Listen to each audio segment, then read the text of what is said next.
Let's get started again. Got a lot of ground to cover here. So here is my solution to the program. We've talked about this at length. I call this the single program multiple data, or SPMD design pattern. And if you spend a lot of time with me or the courses I teach, I talk a lot about design patterns.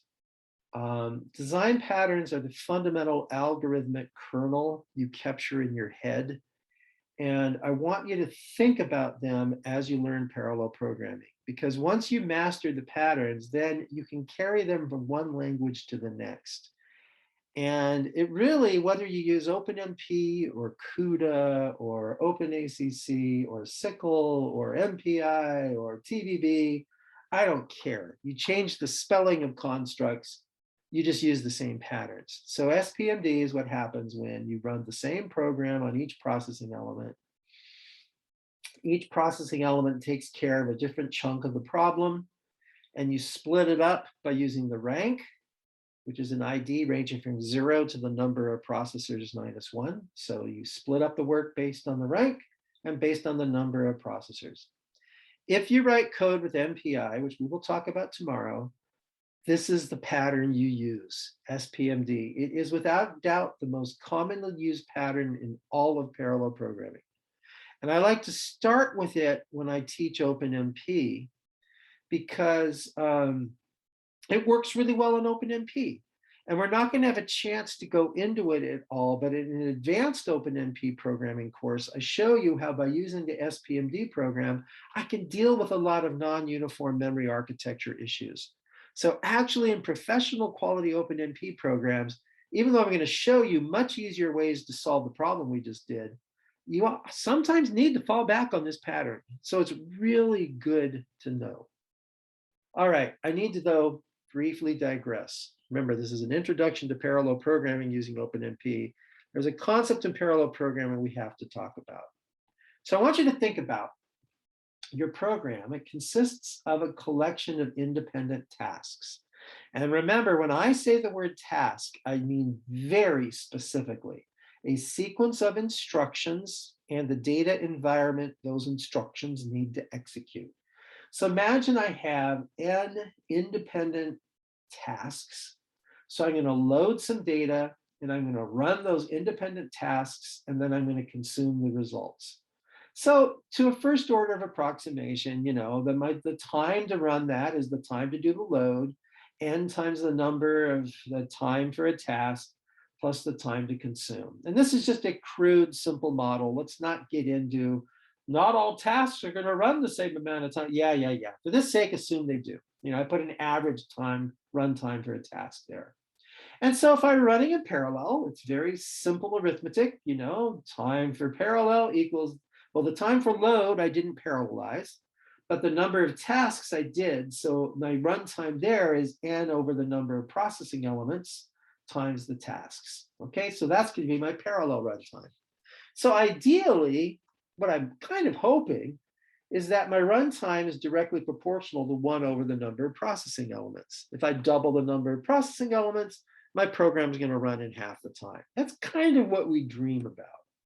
So I can talk about the speed up, which is the ratio of the time of my sequential program running on one processor divided by the time of my parallel program running on P processors. That's the speed up. And so if everything is ideal, everything really, real ideal, then I would have that the speed up equals the number of processors. Okay, we call that perfect linear speed up. And in my dreams, when I have a really good dream at night that makes me just feel all warm and cuddly all over, I'm dreaming of getting perfect linear speed up out of my parallel programmers. Typically, of course, you're not always that lucky. But at any rate, that's great. I'm going to mention it briefly because sometimes you get this wacky situation where the speed up is greater than the number of processors. We call that superlinear speed up. And that usually happens with cache effects. As I'm adding more and more processors, I'm splitting up the problem into smaller and smaller and smaller chunks. And it can happen that all of a sudden a chunk fits in the cache. And as you know, a CPU running out of the cache is really fast. So I can get this weird situation. Now, this is very important. I hear idiots sometimes talk about we can beat Amdahl's law. It's like, no, it's a law. You can't beat Amdahl's law. So I'm going to walk you through what Amdahl's law is.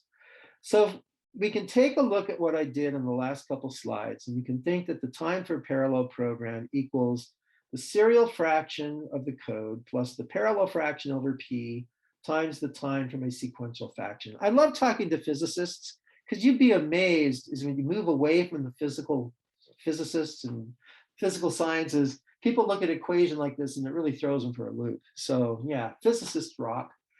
So if my serial fraction is alpha and the parallel fraction is 1 minus alpha, I can plug it into this equation, crank some simple algebra, and what I get is that the speed up is this expression, 1 over alpha plus 1 minus alpha over P.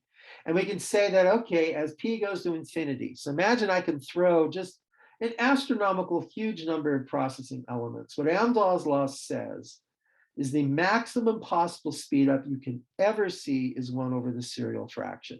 And let me be really clear, that serial fraction is everything you don't improve by adding processors. So it's 1 over your overheads. Now this is critically important because you hear people talk about exascale computing, and okay, Intel is building for Argonne National Labs as a customer, an exascale machine. My company is a big believer in all over exascale computing. I'm an official exaskeptic, always have been, even though I work on exascale computing, right? And the thing is, how many applications have a serial fraction below 1%? The answer is not a lot. How many parallel programs have a serial fraction under 0.001%?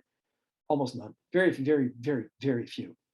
Getting a serial fraction below 100, below 1%, below 1,000th of 1%, this is Herculean effort. The number of programs that have, overheads that are less than 1 in a million, which is what you're talking about for exascale, is ridiculous, ridiculously small. So you're going to build an exascale machine and spend vast, vast sums of national wealth for a handful of programs that can actually use it. It's dumb. But, the US needs to wave the flag and say, we got the fastest computer in the world. And so we got to do it. But, this is how we sell high performance computing, is convincing the funders that we need 1,000-fold improvement every decade. And the next improvement is the exascale, okay? And as soon as we finish that, we'll want zetascale. No, because of Amdahl's law, for tightly coupled parallel programs, you're talking much smaller numbers. And you don't get around Amdahl's law. Amdahl's law is, there's no way around it. And therefore, when you're talking extreme scalability, you have to be insanely fanatical about parallelizing everything, about overheads. I mean, just, it's amazing the lengths you have to go if you really care about extreme scalability. Fortunately, most of the time, speed ups, if I can run on 32, 64, 128 cores, 200 cores, yeah, that's good enough. Most science is done on these modest sized machines. And so it shows up, though, not just on the extreme scale. This is just showing for different values of the parallel fraction, how even for small number of nodes, it starts to show up. And this equation is just, this plot just comes from plugging in those numbers into the speed up equation I showed you earlier. So that's Amdahl's law. And so now you see the meaning of my stupid introductory slide, that, I know how to turn math into lines on a speed up plot, because when you do work on a parallel program and you're going to announce your parallel program performance, you always need to show a speed up plot. And if you're an honest parallel programmer, and I hope all of you are honest parallel programmers, you want to find this point where it breaks off, okay? Because at some point in any given algorithm, you're going to hit a point where overheads grow, synchronization overhead, which we'll talk about soon, grows. You know, there's you didn't use parallel I/O, so the I/O overhead comes to dominate. So as a good parallel programmer, you always want to get this speed up plot, and you always want to see where that break off from perfect linear speed up occurs. And then you know that, okay, for this program, if I'm always going to run it less than that break off, this algorithm is good enough. But if I know that I need to run it for a value of p that's beyond that break off, then I have to go back and rework the algorithm because I need to get more done. All right, so obviously there's a lot more I could talk about there, but it's just, I want you to know the language of performance. When I throw words around like speed up, you know what I mean. Okay, so number of questions. How do I control the number of threads? And remember, I told you that OMP set num threads changes the default number of threads. And there's a lot of detail on this slide that for right now, because we're a little behind where I wanted us to be, I won't go into, but you know, you'll have these slides, you can study them. The real point of this slide is if I were delivering a production program, I would not want my user to have to recompile every single time they wanted to change the number of threads. That just doesn't work. So what you do is you have an environment variable, OMP num threads, and you set it that way. And so in your program, you don't set the number of threads. You know, you just don't set the number of threads. Oh, I added all sorts of stuff here. It may not run at all. But I get rid of that statement altogether. And I make num bigger than I'm ever going to want it. On this machine, let's say 16. Okay, so that's my max. All right, and now I go through and, well, yeah. It's going to work. Good. So then I go export OMP num threads equals 1. And so now when I run it, I'm running on 1 thread. Of course, I didn't have it print that many threads. But now I can go through and I can change it to 2. So by doing this, run it again. You know, hey, it went a little bit faster. So you can see I can do this again and again. And I can collect the data and build my speed up plot. So you can see, wow, 1 thread, go to 2. By 3 threads, I'm down to that. And then, you know, because it's my operating system thinks there's 4 cores. So let's complete this. So as you can see that by the time I get to the 4 cores, I'm getting a speed up on the order of 2. Now that's important because this is the operating system thinks there's 4 cores. On my little laptop, there's physically only 2 cores. So, you know, this is, oh, I look at this and go, yeah, that's good speed up. Hey, this is cool. All right.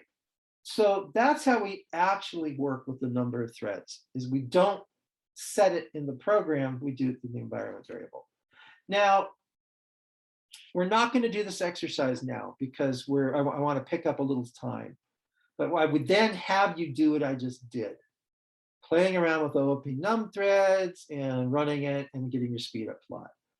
And on the laptop where I used to make these slides, this is the result I got. And the speed up kind of sucks. You know, just I would like to do better than that. What's going on? And here's what's going on. And this is a very important slide. So hang in there with me. When you think about running on a microprocessor, this is true GPUs, this is true CPUs, but we hit it more with CPUs. You have a cache hierarchy. Cache hierarchy in a GPU is relatively simple. On a CPU, it's fairly complicated. But let's just think about it. You need the caches because the memory, DRAM, is much, much, much slower than the CPU. So I need some really, really fast static random access memory, SRAM, right up near the core. And so those are my caches. Now I use that array, that sum array. Let's stick with the 4 core case. And the size of the cache line is such that those arrays, some 0, some 1, some 2, some 3, are all going to be sitting in the same cache line. Now, that's done by default because typically, remember, if you read array element 0, chances are you're going to want to read array element 1. So we designed the cache hierarchy assuming that. But think about as we were using it in the Pi program, all right? So hardware thread 0 goes and says, hey, I'm going to do an update to sum 0, all right? Then along comes hardware thread 2, who's on a different core, and it goes and says, okay, I'm ready to do the update in my copy of sum. Yeah, let's go. And the cache hierarchy is going to come back, the cache protocol, the cache coherence protocol, is going to come back and say, no, no, no, no, no, your cache line's dirty. You got to wait. Okay, so you wait, and then it'll slough over from core 0, the cache line, to core 1. And now core 1 has the cache line, and it's going to do the write. Meanwhile, hardware thread 0 is ready to write its next iteration, and it goes to do that, and the cache coherence protocol comes back and says, no, no, no, no, no, stop. Your cache line's dirty because someone else is now using it. Okay, oh, wait. And so what you have going on is even though each of those array elements are truly distinct, there is no true sharing. It is a race-free program, as we wrote that Pi program. It is a race-free program. It is correct. There's no sharing, but the cache lines happen to be shared. The cache coherence protocol makes sure you'll get the right answer. But from a performance point of view, what I'm measuring is the time to keep bouncing that cache line back and forth, back and forth, back and forth, back and forth. This is called false sharing. It's a concept that's important to know. And it's just, you have to think about how are the arrays that I'm working with laid out in the cache hierarchy. And if they happen to all be sitting in the same line inside a tight memory access loop, maybe I need to spread them out. And how would I spread them out? Here's a dirty little trick. It's ugly, but it works. I'll put a second dimension. Look at my sum array. Now, instead of just num threads, I'm now going to add a second dimension pad. And I will pick that based on the size, the L1 cache of the processor I'm using. I will pick it so it's the size of a cache line. So now what I have done, now inside my loop, if I go back down and look at the loop, sum of ID of 0. So I don't care which element, I'm not using that value, but I'm just using it to force each new value of some ID to be on a different cache line. It's called padding your array, and it works. It gets rid of the false sharing. And now all of a sudden, yay, I get really nice speed ups going from 1 to 4 threads just by that one simple trick. That's ugly. That is ugly. If I move to a machine with a different size cache line, I have to change the padding.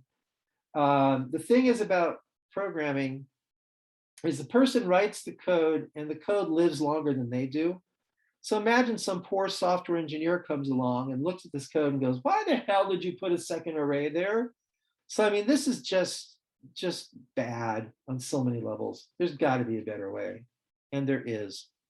And to go there, we have to talk about synchronization. Okay. Oh, gosh. I'm going to say briefly what I mean by cache line, but this is a conversation. I'll stick around during your lunch break and we can go into that in more detail. But it's, as I said, a cache is memory that's very, very fast, that sits close to the CPU, and it's broken down into blocks. The size of those blocks is called a cache line. And when you do a memory access, it all happens at the level of a cache line. And the idea is because since you're almost always going to want the successive values, you don't get a single value out of memory, you get the whole block equal to the size of a cache line. That's getting into architecture details, but we can talk about that during the break later if you'd like.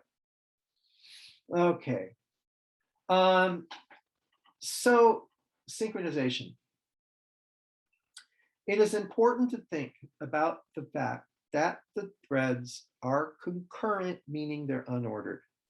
There are times you want to impose an order constraint.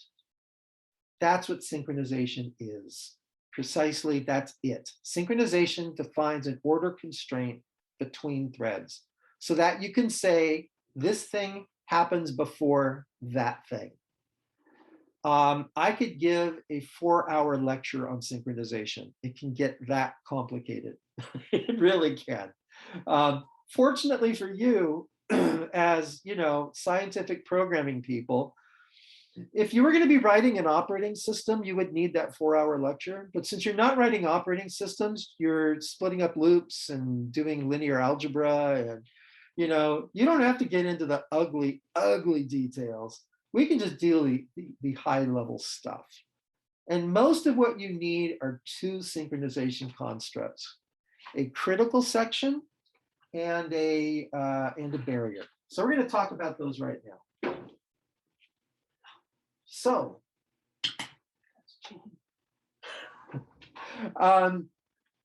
so what a critical section does is it defines a piece of code that can only be executed by one thread at a time. We call it mutual exclusion. So here's an example. I have a piece of code. I create a bunch of threads, pragma OMP parallel. This all should look familiar. This is the SPMD pattern, right? So we get our ID, we get the number of threads, we call a big old messy function. And then after that big old messy function's done, I'm going to accumulate the results. And for whatever reason, I want the update of the variable RES to happen with mutual exclusion so they don't get in each other's way. I have a function called consume that someone wrote, okay? And it may have side effects, and I want to make sure those side effects are protected.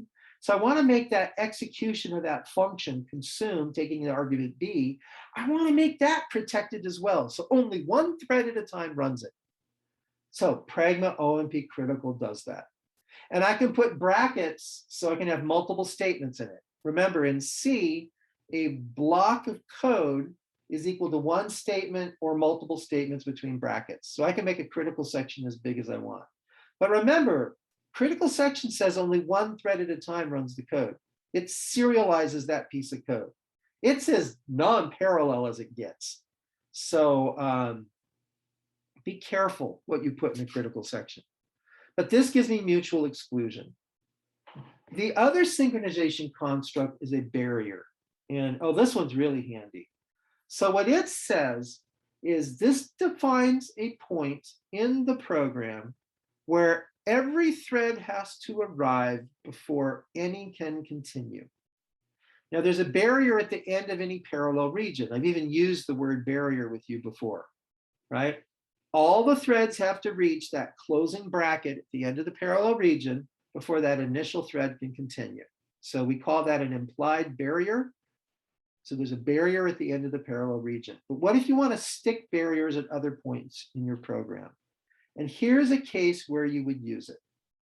Now the barrier is a standalone pragma. It's the first one of these we've seen here. It doesn't have a block of code associated with it. It's a standalone pragma that does an action inside the program. So here we go. I have an array R and BR, and I set my number of threads at 8. So now I have my pragma OMP parallel. And at this point, those next 3 lines, ID equals OMP, get num thread, n threads, ID equals 0 is num threads. That should look tremendously familiar to you right now, right? Now I do a calculation in parallel. So this is standard SPMD style, right? I'm going to assign its value to ID of R. I'm going to run a big, ugly calculation. But notice the next statement where I update the array BR. It uses ARR. So I want to make sure before I start this next big, ugly calculation that everyone has finished their part of the ARR array. Okay, so I don't want anyone to start their calculations on BR, until everyone has finished R. So that's where I would put a pragma barrier in there. So this guarantees everyone's done with R. Okay, now we can compute on R. And so you can see why we would use it. It's when I need to tell people that, whoa, calm down. We need to make sure you can use this array safely. Stop. All right, that's what we would do. So we're actually, because we're running out of time. No, I'm not going to do that. I can't skip this exercise. Okay. Save your Pi program you did originally in a separate file. And then using a copy of it, what I want you to do, and I'm going to only give you 10 minutes to do this because if you understand everything I just said, that should be enough time. What I want you to do is don't use an array for sum. Give each thread its own partial sum value to sum into. But now use a critical section so that I can safely accumulate into the partial sum. All right. Basically, we're going to get rid of that trick of using an array to give a safe sum. And instead, we're going to use an individual accumulator for partial sum. And then we will use the critical section to accumulate into the final sum. Go for it.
Okay, we're about the 6-minute mark. If you're stuck, ask a question.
How's it going? Anyone have this done yet?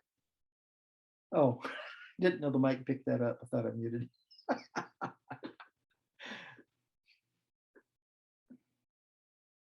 I've had important meetings at Intel, high-level meetings, where I pick up my guitar thinking I'm muted and start playing. It's the danger of a home office. Just tell them it helps you think. That's right.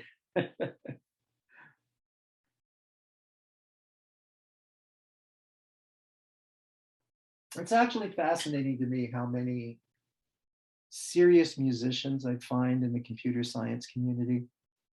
I've often wondered if there's something about the brain of hardcore programmers that overlaps with serious musicians, serious music. I don't know. It'd be a fun study to do. Look across academic disciplines and do you find correlations between which discipline you pursue and what your attitude is towards making music.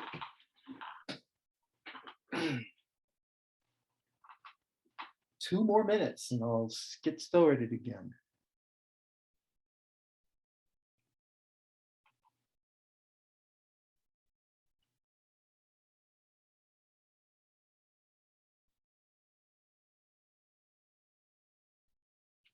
You know, I wonder for those of you who are the organizers of this event, there's a lecture that I sometimes give as part of the parallel computing intro is what every scientific programmer should know about architecture, where you describe caches. You know, most people program their whole life and never know about how important the translation look-aside buffer is. You know, what does it mean to have an L1, an L2, an L3? Can you thrash your instruction cache? What the hell is an instruction cache? You know, there's just a handful of these architectural issues, and it's only a, you know, it's only a 30-minute segment. It doesn't have to be a long, you know, because it's for scientific programmers, not computer scientists. But there's just a few things. I feel the same way about floating point arithmetic. It amazes me how many people do scientific programming, scientific computing without really, I mean, they use the word floating point, they know about float, but did they really know the IEEE 754 standard and how it shows up in how it shows up in different algorithms? You know, people don't get formal education in numerical analysis anymore. And there's a few things from numerical analysis people probably should know. So,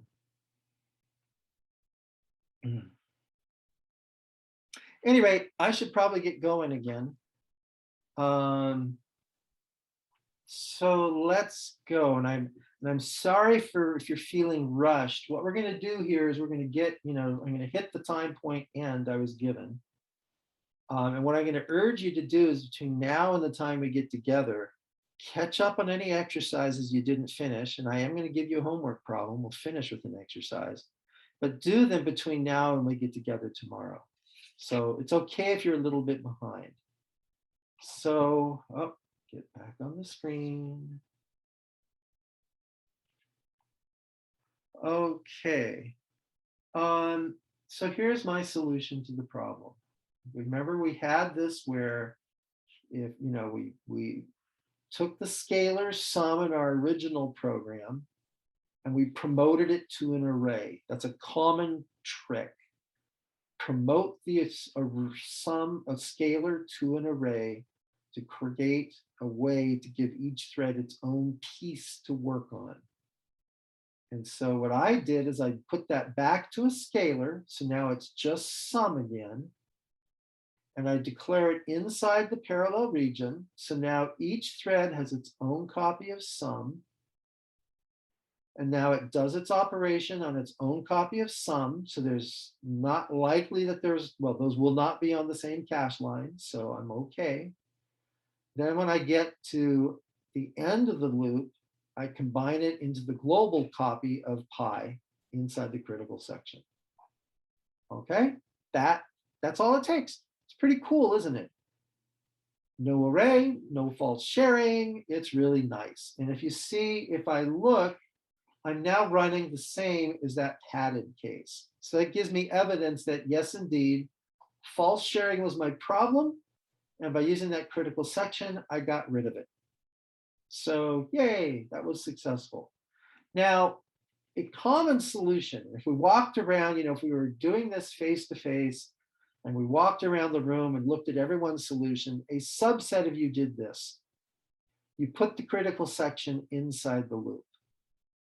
It makes sense. That's a perfectly logical thing to do. All right. No one's saying, oh, you're dumb. No, no, no, no, no. But think about what that does. That just serialized the loop. The fact that the loop is, I call this a tight loop. There's not a lot of work each loop iteration.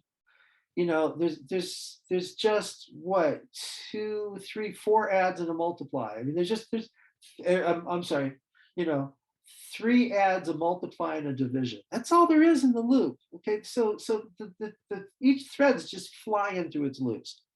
And so if you put that pragma OMP critical in the middle of that, all the threads are really just spending their time waiting for their turn to do that, to be able to execute that next statement. So this would be abysmal performance. And what I urge you to do is, between now and tonight, when I think you really need to just play with this, try it. See what happens if you put that inside. All right. So we've now talked about how to create threads. We've talked about the concept of synchronization, putting an order constraint. Right there, you can do a huge amount of hardcore multi-threaded programming. I can't stress enough. You could walk away from this course now and you would be able to start doing serious professional level multi-threaded programming. And if you think about it, we haven't covered that much new stuff. So I think that's pretty cool. That's really pretty awesome. But we got to talk about this next one, parallel loops. Creating a bunch of threads and then splitting up the work between those threads. We call that work sharing. Sharing the work between the threads. And since so much of what we care about is invested around loops, it would be really nice if when I have a loop, I want to split up between threads, if I could just tell it, do that. I don't care about block or cyclic or how you do it. Just take this loop and give a different piece of it to each thread. That's what Pragma OMP4 does. So if we assume here that the loop body, which is calling a function called neat stuff. Oh, another meeting I'm missing today. Yay. If you think about a loop that's just calling that function neat stuff, and if we assume that function neat stuff is completely independent from one thread to the next, I now have a parallel program here, Pragma OMP4. So I always have to create the threads, Pragma OMP parallel. The only way to get multiple threads is that parallel region. So I create the threads and then I go and say, split up that for loop between the threads. Done.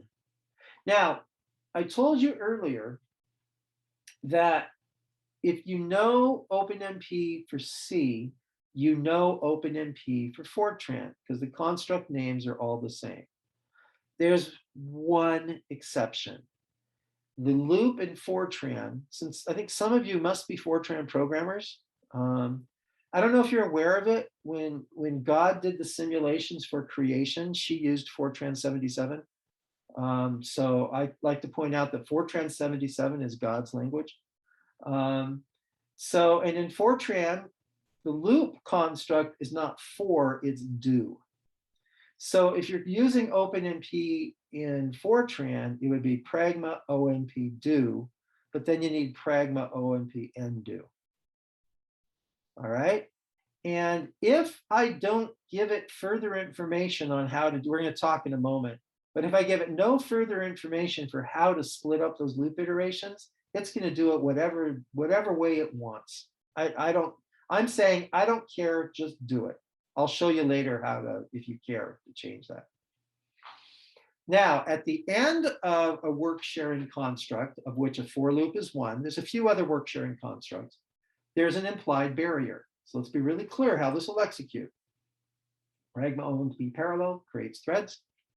Pragma OMP4 figures out how it's going to split up those loop iterations, and then it splits them up. When all the threads are done, they're going to wait. There's a barrier at the end of that for statement. And we do that because our goal with OpenMP was to make the common stuff safe. So in many cases, if you do a computation inside a loop, the statements following the loop are going to use the results of the loop. So you kind of want a barrier at the end of the loop. So we do that by default. Now there's another thing we do for you. Imagine if the loop control index, I, was a shared variable. What would that do for loop controlling? I mean, think about the loop execution. You know, I equals 0, and I'm going to increment I. Well, if I'm incrementing I halfway through while someone else is starting the next iteration, what value do they read? It's a data race. It's a mess. So we could conceive of absolutely no reason you would ever want the loop control index to be shared. So for the loop that's impacted by the Pragma OMP4, and only that loop, we make its loop control index private. So each thread will have its own copy of I. So this right here is a correct OpenMP program for splitting up that loop. Now, this is a point where we're going to review and think about what we've done before. So I have a sequential code that's going to do an array addition and accumulate into A. So at the top is the one-line statement of that. Now, if we do it with the SPMD style, with everything from OpenMP we've used up to this point, I could write this code this way. Okay, I start equals that, I end equals that, and I think I have a bug there I have to fix. There we go. You know, if I'm the last thread of that group, I'm going to set the value of n. You know, so this is the way you've been seeing us do this all along. Or I could do Pragma OMP parallel Pragma OMP4. Which of those would you rather write? Which of those is the most error prone? There's no doubt this is a lot easier.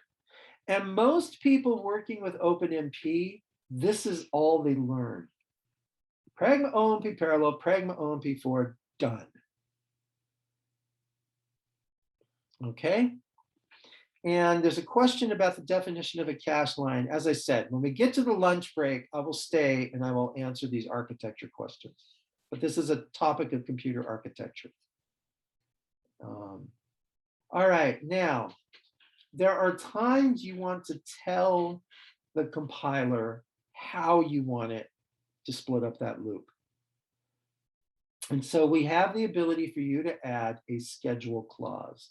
So I would have Pragma OMP4 schedule.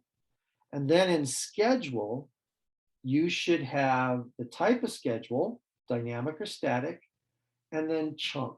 And I'm going to describe what all this means. Let's start with static.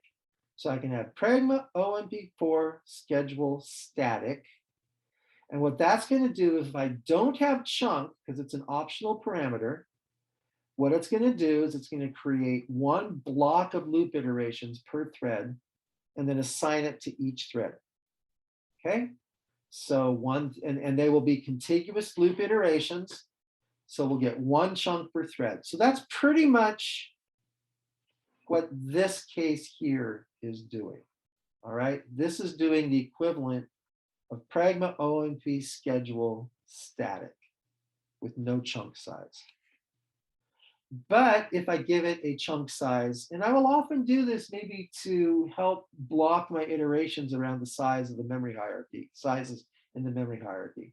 So I may have Pragma OMP static 10 or 16. You know, you play around and you find something. So there are cases where you're organizing your data around the cache hierarchy where you want a chunk size that's smaller.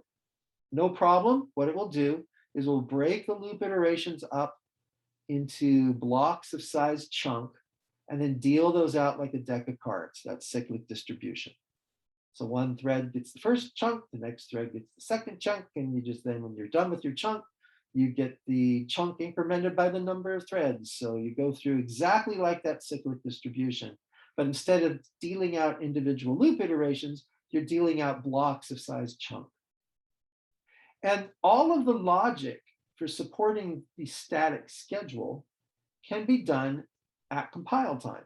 So it has very, very low overhead at runtime. So that's what we really like about static. Now, there are programs you're going to do, however, you're going to work with, where static doesn't work, where the distribution of the work is completely data dependent, and it might change in the course of the computation. For me personally, this comes up in molecular dynamics, where I'm doing, the Coulomb potential and various other higher order dynamic potentials between the various atoms in a molecule. And what do molecules do? They flop all over.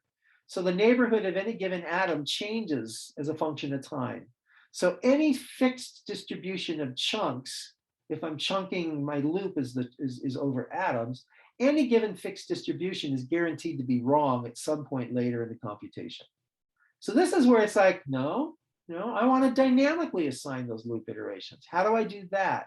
So dynamic, what you do is it's as if you put the loop iterations in a queue, and you give each thread the first iteration to work with. And then when it's done, it goes back to the queue and says, okay, give me the next piece of work you want me to do. So now chunk says, just like static, okay, well, you break it up into a number of iterations, a block of iterations of size chunk. So if I go pragma OMP4 scheduled dynamic chunk, let's say the chunk 10, now I'm saying that, okay, each thread you get 10 iterations. When you're done, you get 10 more iterations. When you're done, you get 10 more iterations until you're all done. The default chunk size for static is that you give one chunk per thread. The default chunk size for dynamic is 1. So that's how they work. But remember, anytime you have a shared data structure, like the queue for managing the distribution of work, I'm having to use synchronization logic to make it safe. So there's a lot of overhead in dynamic. And so you want to be darn sure that if you're using dynamic, the work really requires it. And I'll tell you, in practice, what we do is we try them, we just play with them. Don't try and reason it out too much. You just play and try different ones. Now, here's a little simplification that we use a lot. There's a very, very common pattern where I'm going to create a team of threads just to work on one loop.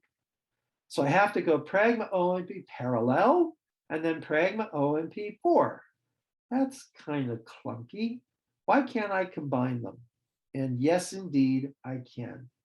These two cases, the code on the right, the code on the left, they are completely, strictly equivalent. Pragma OMP parallel 4. And as I said, the world's majority of, the hundreds of thousands, if not millions of programmers out there who use OpenMP, to most of them, OpenMP is go through your code, find the compute intensive loops, put a pragma OMP parallel 4 on the loops. Your program's going to break, go back to those loops and figure out where you have a conflict, a loop carry dependency or a data race. Fix that conflict, you're done. That's, for most people, that's OpenMP programming. I don't start there because then what happens is they're ignorant of threads. So I always like to start with the bare bones SPMD so that you understand, wait a minute, there are threads. Oh, there are variables local to a thread. Oh, wait, there's variables shared across threads. I want you to deeply understand that before we show you this easy thing. Pragma OMP parallel 4. Now, there's one other situation though. Oh, wait, no. I'm going to talk about this.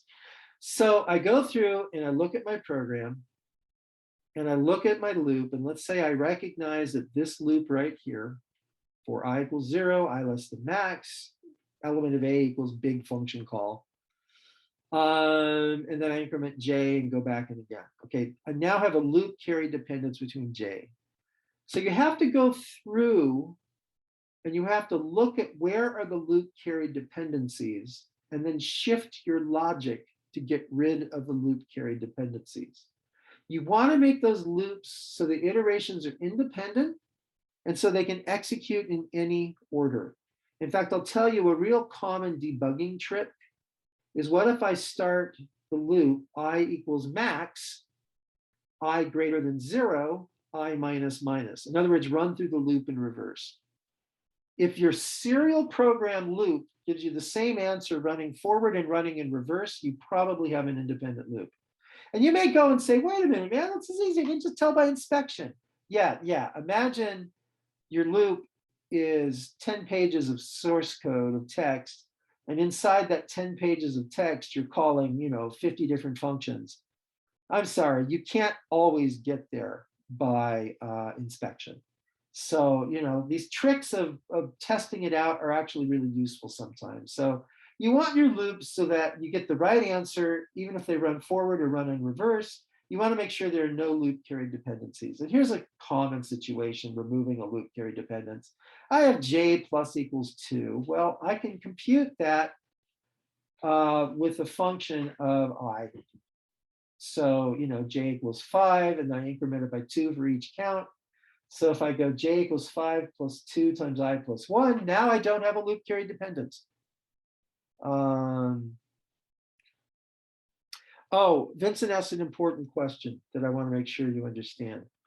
Remember, in the C programming language, a block is one statement or a block of statements. As far as that pragma OMP parallel 4 is concerned, there's one statement. It's the for statement. So that's the block. I don't need the curly braces. I can put them there. I could put a break, an open bracket, and a closed bracket, but there's only one statement. So that's why I don't need the brackets on the pragma OMP parallel 4. That one's important. Thank you. Glad you asked that. All right. Now, here's an important case. And this is the last concept of new concepts we're going to cover today, because we're going to end with the next big exercise that you go to do tonight. Because you like homework, right? Yeah, of course. You're all having so much fun. You're going to spend tonight just writing OpenMP code, right? So look at this code block here. Simple as can be. I'm going to accumulate into a variable, average, AVE, av. And then when I'm done, I'm going to divide by the number of loop iterations and get the average value of that array. So what the computation here is so easy and brain dead obvious. That's a loop carry dependence. How do I get rid of that? Oh man, am I going to have to go and do all that ugliness with, like we did with sum, create an array for A, give each thread its own private copy of A. That's really ugly. Okay, this pattern of accumulating into a value is so common that every parallel programming language that I consider worth using builds it in. It's called a reduction.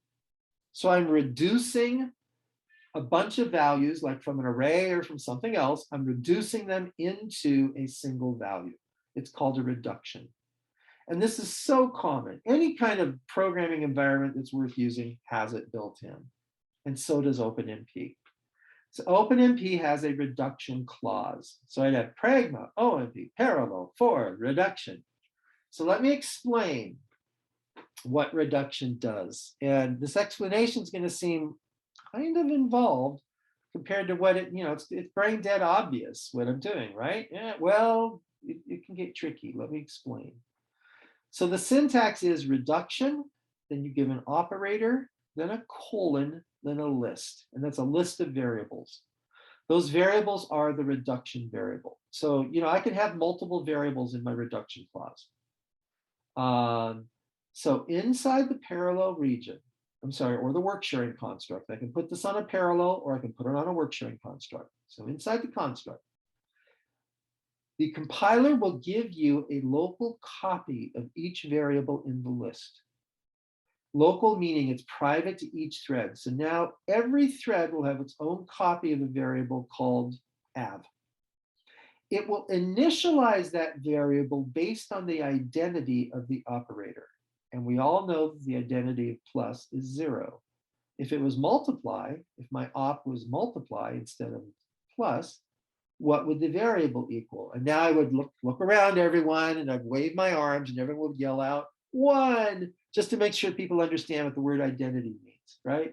So you're going to create a private copy of the variable for each and every thread, initialize it to the identity, and then you're going to do the operations inside the construct into that local copy.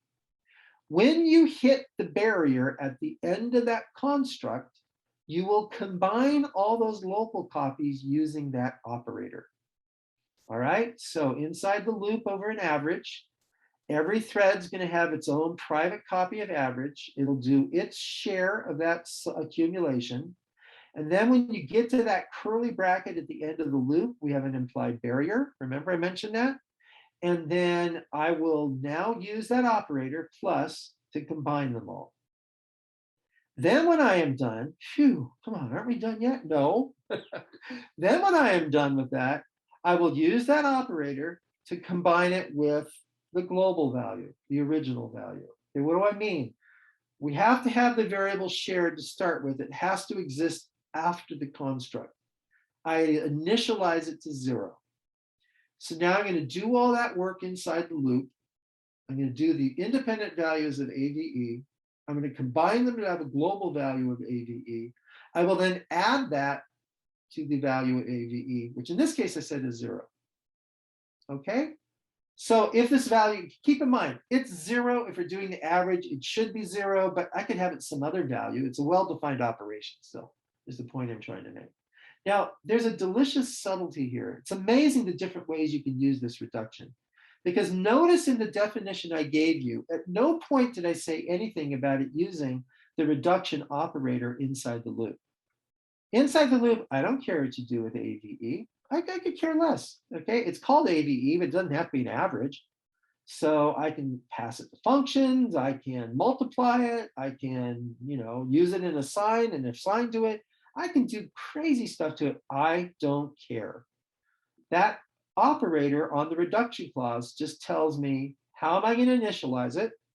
And when I hit that barrier, how am I going to combine it? That's all it does. So it's actually much, much more powerful than the simple case I'm showing you here. And the question, can I use reduction on multiple variables? Yes, that list could be a comma-separated list of variables with multiple operators. No, it's the one operator. Now, I could have multiple reduction clauses, though. So in one program, I could have one variable being reduced with plus. I can have another variable, different variable, being reduced with the multiply. So, you can have multiple. Now, if you dig into the spec, there's a lot more we can say about reduction operators. But in the common core, in common usage, the reduction's used with plus. That's like so overwhelmingly where it's used. Every now and then you see a multiply and a min and a max. Do this operation and I only want to keep the maximum. But there are other cases, and the log and this isn't a complete list. You go into the spec and you can see the complete list. But I only do this shortened list because, as I said, when I look at programs, I never see anything that's not on the slide in front of you. And overwhelmingly, all I see is plus or multiply. So that's for the operator. Now, we aren't going to cover it at all, but you have the ability to create a user-defined reduction. This is important because if you're using C++ and I have objects and classes and all that C++y stuff, you need the ability to do reductions over C++ objects. And I just want to tell you, we're not going to talk about it because it's getting into advanced stuff, but I just want to tell you that yes, indeed, there are user-defined reductions defined in OpenMP. As scientific programmers solving partial differential equations, we pretty much don't go there. But yes, indeed, there are plenty of programs where you do. Another thing I haven't gone through is the variable in that array, the variable in the reduction it can be an array as well. I can reduce into arrays. A little bit of extra syntax, but I don't want to go into that now, but it is there. So now, your exercise tonight, or this afternoon, this evening, whenever, is I want you to go back to your original serial pi program, make a copy of it, and I want you to parallelize it just with the things you see on this screen, a parallel and a for, and a reduction. All right? Your goal is to see what is the minimum number of changes you can make to the source code, the original source code, to create a parallel program. How many lines? Can you do it with 2 lines, 5 lines, 4 lines? Your goal is to get that line count down as low as possible. And this is important philosophically, because when we first sat down to create OpenMP, way back in 1996, yes, indeed, I am really old because I was there. Our goal was to make it so that you could minimally transform a serial Fortran program into a parallel program. That was our goal. And so it was very important to us that you made minimal changes. And remember, in the Fortran case, your directives are comments. The compiler doesn't change syntax based on a comment. If the compiler doesn't recognize the comment, it will skip it. So we'll have no semantic impact. Same thing with a pragma. If the compiler doesn't recognize the pragma, it skips it. So our goal is that you could write a program that would work with an OpenMP and a non-OpenMP program, so that you made minimal syntactic changes to the program. So that's what you're playing with here. So I'm going to leave you with this. I'm going to use our remaining 7 minutes before your lunch break to answer questions. But when we get together tomorrow, I want to talk about your solution to this exercise. And I also urge you, catch up. If there's exercises you didn't quite finish, catch up and finish them. I will check this chat here, this Discord chat throughout the day. So remember, to me, it's only a little after 10 o'clock. So I'll be around, for a long time, the next 8 hours. So ask your questions here. I will check in and help you out. And I'm hoping by the time we get together tomorrow, all of you will have finished all the exercises. And I can't stress enough, play. Try to break things. Try different things. Try different schedules. Measure different speed ups. I mean, you learn by playing around with these concepts. And it would be really great if you show up tomorrow and you've fully played your way through these concepts. All right, that's it. I'm going to stay here to answer questions. So if you have questions, type them in. And for those of you who are like, oh yeah, I need a break, go take your break.